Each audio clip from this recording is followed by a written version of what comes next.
ये कहानी शम्सू नाम के गरीब लकड़हारे की है। शम्सू अपनी पत्नी गोपी के साथ रहता था।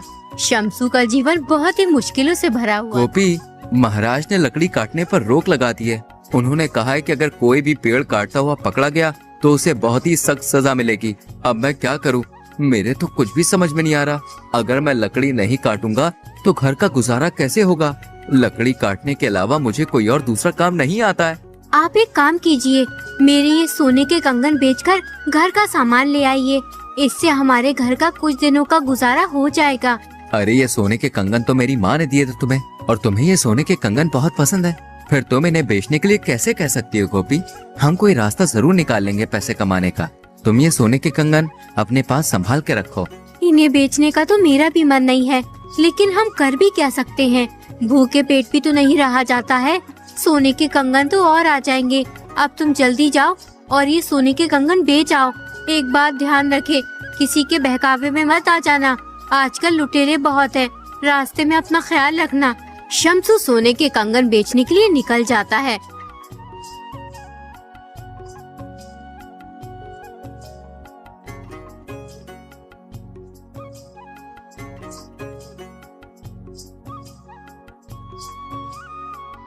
रास्ते में उसे भानु नाम का आदमी मिलता है।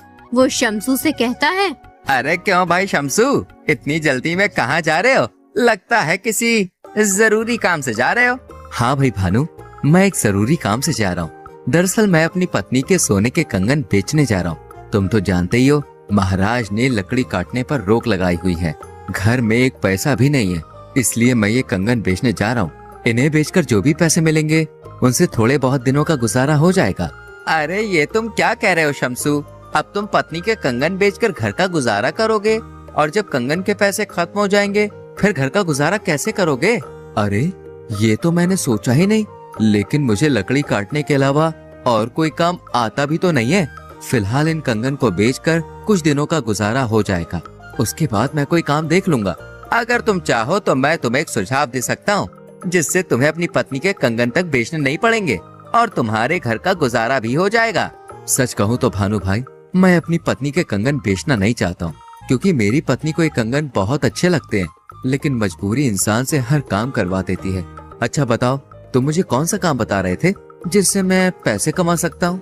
देखो शम्सू भाई, काम थोड़ा मुश्किल है, लेकिन मुझे पूरी उम्मीद है कि तुम उस काम को कर लोगे। क्या तुम काम करने के लिए तैयार हो? हाँ हाँ, मैं तैयार हूँ, लेकिन पहले काम तो बताओ, मुझे करना क्या होगा? तुम्हें मेरे साथ मिलकर चोरी करनी होगी। अरे नहीं नहीं नहीं नहीं, मैं चोरी वोरी नहीं कर सकता। मुझे भूखे रहना पसंद है, लेकिन मैं कभी चोरी नहीं करूँगा। अरे भाई, मैंने कब कहा कि तुम चोरी करो?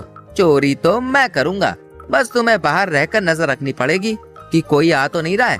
तुम देखना, केवल 10 दिनों में इतना पैसा होगा तुम्हारे पास जितना तुम अपनी पूरी जिंदगी में कमा नहीं सकते हो। तुम सही कहते हो भानु भाई, मैं तुम्हारे साथ काम करने के लिए तैयार हूँ। चलो अब हमें चोरी कहाँ करनी है ये बताओ। शम्सू चोरी करने के लिए तैयार हो जाता है। दोनों चोरी करने निकल पड़ते हैं।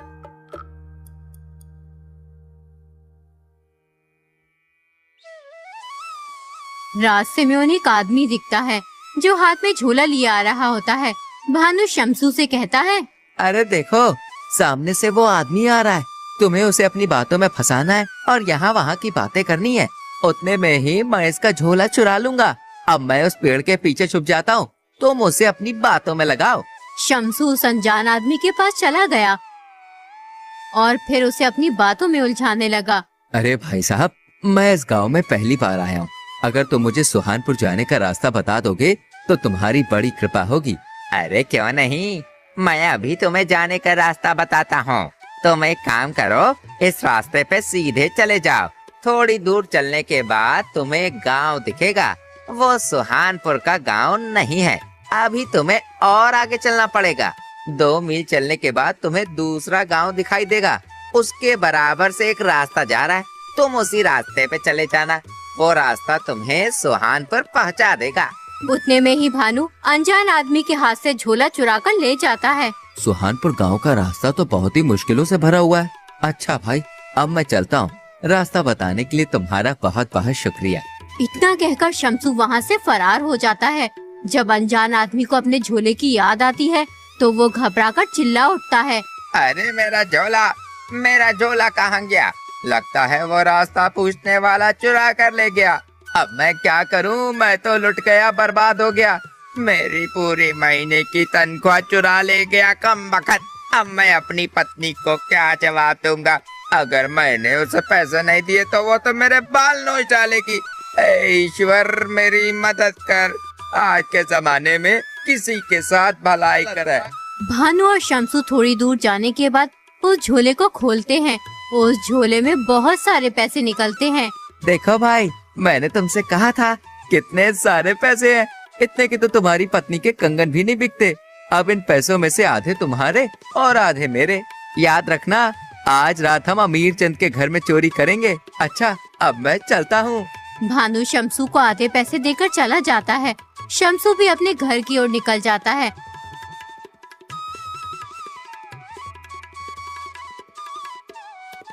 जब वो घर पहुंचता है तो उसकी पत्नी कहती है, आ गए तुम कंगन बेचकर।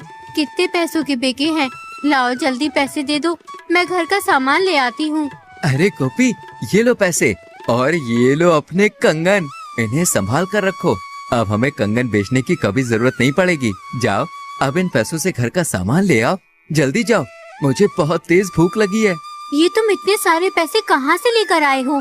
कहीं तुमने कोई गलत काम तो नहीं किया? अरे तुम ये क्या कह रही हो गोपी? मैं भला गलत काम क्यों करूँगा? अरे मुझे ये पैसे मेरे एक दोस्त ने दिए हैं और उसने मेरी नौकरी भी लगवा दी है। जब मुझे पैसे मिलेंगे तो मैं उसके पैसे लौटा दूंगा। शम्सू अपनी पत्नी से झूठ बोल देता है और रात होने पर भानु के पास चोरी करने के लिए चला जाता है।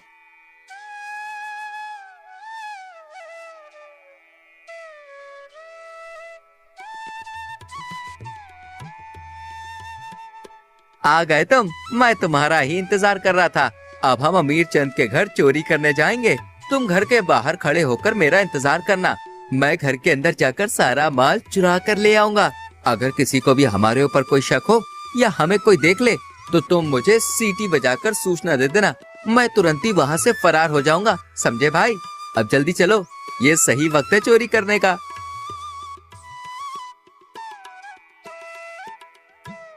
भानु घर के अंदर चोरी करने चला जाता है,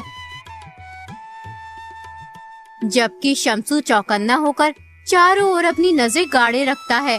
तभी शम्सू की नजर एक बांसुरी पर पड़ती है। अरे वाह, कितनी सुंदर बांसुरी है। मैं बचपन में बांसुरी से कितना खेला करता था। मैं कितनी अच्छी बांसुरी बजाया करता था। खैर, अब तो मैं बांसुरी बजाना भूल गया हूँ। एक बार बांसुरी बजा कर देखता हूँ, मेरे बचपन की यादें ताज़ा हो जाएंगी। शम्सू उस बांसुरी को उठाकर बजाने लगता है। बांसुरी की आवाज सुनकर कुछ गांव वालों की आंख खुल जाती है और भानु भी घबराने लगता है। अरे ये कौन बेसुरा है जो इतनी रात को बांसुरी बजा रहा है? लोगों का सोना हराम कर रहा है। ये मुझे मरवा के ही छोड़ेगा। शम्सू बांसुरी बजा ही रहा होता है कि तभी एक गांव वाला शम्सू से कहता है, अरे कौन हो तुम? पहले कभी तुम्हें नहीं देखा इस गांव में, और ये बांसुरी बजाकर लोगों की नींद क्यों खराब कर रहे हो? लगता है हमारी चोरी का गांव वालों को पता चल गया। अगर मैं चोरी का माल बाहर लेकर गया तो गांव वाले मुझे बहुत पीटेंगे। ऐसा करता हूँ, इस सामान को यहीं छोड़ देता हूँ और चुपचाप यहाँ से निकल जाता हूँ। अगर बांसुरी बजाने का इतना ही शौक है तो अपने घर में जाकर बजाओ। यहाँ क्यों लोग की नींद खराब कर रहे हो? मुझे लगता है कि तुम कोई पागल हो। भानु ये सब खड़ा होकर सुन रहा होता है। फिर गांव वालों के पास आकर कहता है, तुम सही कह रहे हो भाई, ये पागल है। इसका जहाँ भी मन करता है वहीं बांसुरी बजाना शुरू कर देता है। अरे तुम इसे माफ कर दो, अब ये आगे से ऐसा नहीं करेगा। तुम कह रहे हो इसलिए छोड़ रहा हूँ, वरना इसे अभी महाराज के पास ले जाता और सख्त से सख्त सजा दिलवाता।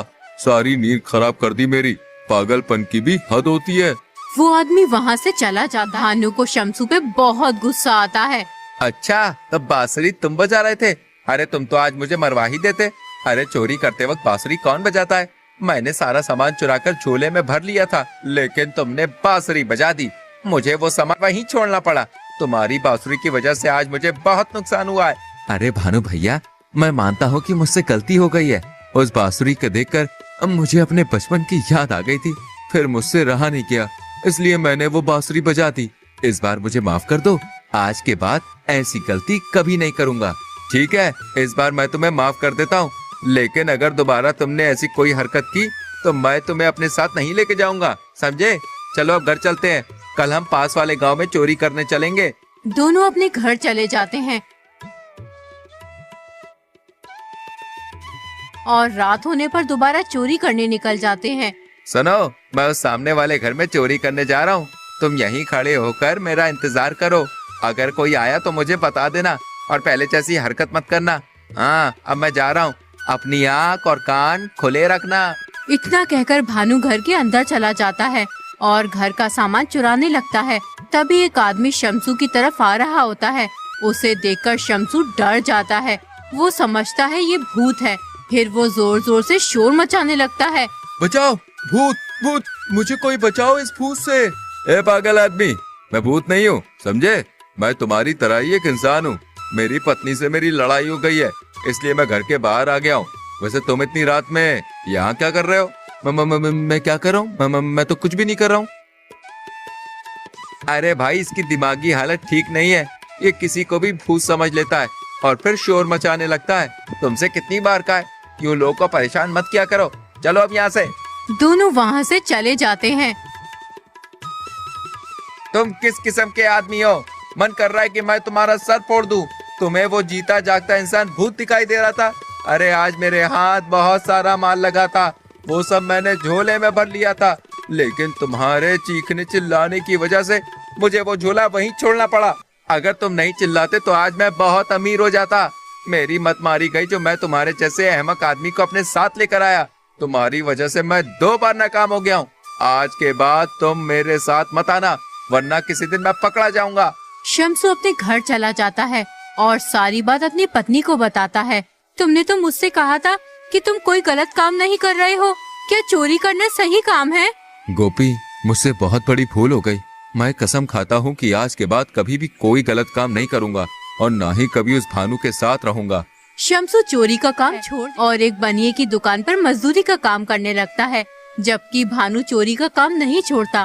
पहले तो वो छोटी मोटी चोरी किया करता था, लेकिन अब वो लुटेरा बन गया था। आते जाते लोगों को लूटने लगा था। ए बूढ़े, क्या है इस झोली में? जो भी है मेरे हवाले कर दे, वरना मैं तेरी जान ले लूंगा। लाला, जल्दी से झोली मेरे हवाले कर दे। बेटा, मैं बहुत गरीब हूँ, मुझे मत लूटो। मैंने सारी जिंदगी कमा कमा कर थोड़े बहुत पैसे जमा किए अपनी बेटी के शादी के लिए।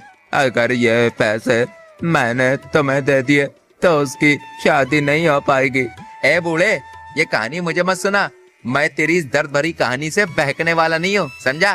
चुपचाप ये झोली मुझे दे, वरना अभी तेरा सर धड़ से अलग कर दूंगा। वो बूढ़ा आदमी भानु की बात सुनकर डर जाता है और अपनी झोली भानु को देकर चला जाता। भानु झोली को लेकर अपने घर पहुंचकर अपनी पत्नी से कहता है, आज तो मेरे हाथ बहुत सारा माल लगा है। आज एक बुढ़े को लूटा था, उसने अपनी बेटी की शादी के लिए पैसे जमा किए हुए थे। अरे मैंने उससे वो सारे पैसे लूट लिए। चलो अब जल्दी से मेरे लिए लजीज सा खाना बनाओ। ये बात भानु का बाप सुन रहा होता है। वो भानु के पास आकर कहता है, बेटा, तू ये लूट मार कब छोड़ेगा? चोरी लूट मार से कभी किसी का भला नहीं होता। तू उस गरीब बूढ़े के पैसे छीन के लाया। उसने कितनी मेहनत से अपनी बेटी की शादी के लिए रुपए जमा किए होंगे और तू उन्हें एक पल में उससे छीन लाया। पिताजी, आप मुझे राय मत दीजिए, मैं जो कर रहा हूँ सही कर रहा हूँ। अरे आज के जमाने में मेहनत से किसी का भला नहीं हो सकता। लाखों लोग हैं जो दिन रात मेहनत करते हैं, लेकिन उन्हें सही से 2 वक्त का खाना भी नसीब नहीं होता। फिर मैं मेहनत मजदूरी क्यों करूं? देखो, एक ही पल में कितना सारा माल लूट लाया हूँ। इससे मेरे 10 दिन का गुजारा आराम से हो जाएगा। देखा पिताजी, लूट मार करने का कितना फायदा है। अरे आज के बाद आप मुझे अपनी राय मत देना। अब मुझे बहुत तेज भूख लगी है, मैं खाना खाने जा रहा हूँ। आओ तुम भी मेरे साथ खाना खा लो। उधर वो बूढ़ा आदमी राजा के पास पहुंच जाता है। महाराज, मैंने बड़ी मुश्किल से अपनी बेटी की शादी के लिए थोड़े से पैसे इकट्ठा किए थे, लेकिन एक लुटेरा मेरे से पैसे छीन कर ले गया। कौन लुटेरा तुम्हारे पैसे छीन कर ले गया? किसकी इतनी जरूरत है जो हमारे राज्य में लूट मार कर रहा है? उस लुटेरे ने तुम्हें कहाँ लूटा था? महाराज, मैं पास वाले गांव के जंगल से होकर अपने घर जा रहा था। एकदम वो लुटेरा पता नहीं कहां से आ गया और मुझे पकड़ लिया। मुझे जान से मारने की धमकी दे रहा था। वो कह रहा था कि या तो अपना सारा धन मुझे दे दो, वरना तुम्हारा धड़ से अलग कर दूंगा। इसलिए मैंने अपना सारा धन उस लुटेरे को दे दिया। अब मैं अपनी बेटी की शादी कैसे करूंगा? महाराज, मेरी मदद कीजिए। आप परेशान मत होइए, हम उस लुटेरे को जल्द से जल्द पकड़कर तुम्हारा धन वापस दिलवा देंगे। अब आप अपने घर जाइए और आराम कीजिए। आदमी अपने घर चला जाता है। राजा 2 सैनिकों को भानु लुटेरे की तलाश में भेजता है, लेकिन सैनिकों को वो लुटेरा कहीं भी नहीं मिलता। इसलिए वो थक हार कर महल वापस आ जाते हैं। राजा को समझ नहीं आ रहा होता है कि उस लुटेरे को कैसे पकड़ा जाए, इसलिए वो एक योजना बनाते हैं। राजा 2 सिपाहियों को साधारण भेष में कुछ धन देकर उस जंगल में रवाना कर देते हैं। जैसे ही भानु की नजर सैनिकों पर पड़ती है तो वो सोचने लगता है, आज तो तेरी किस्मत ही खुल जाएगी भानु। ये दोनों आदमी कितना सारा धन ला रहे हैं। अब मैं इनसे ये धन लूटूंगा, उसके बाद मेरे पास पैसा ही पैसा होगा। चलो अब जल्दी से इन्हें पकड़ लेता हूँ, कहीं भाग ना जाए। भानु जल्दी से जाकर उन दोनों के सामने खड़ा हो जाता है। अगर तुम दोनों को अपनी जान प्यारी है तो ये सारा धन मुझे दे दो, वरना अभी तुम्हें ऊपर पहुंचा दूंगा। लाओ जल्दी करो। तुम्हें क्या लगता है ये सारा धन हम तुम्हें दे देंगे? अगर हिम्मत है तो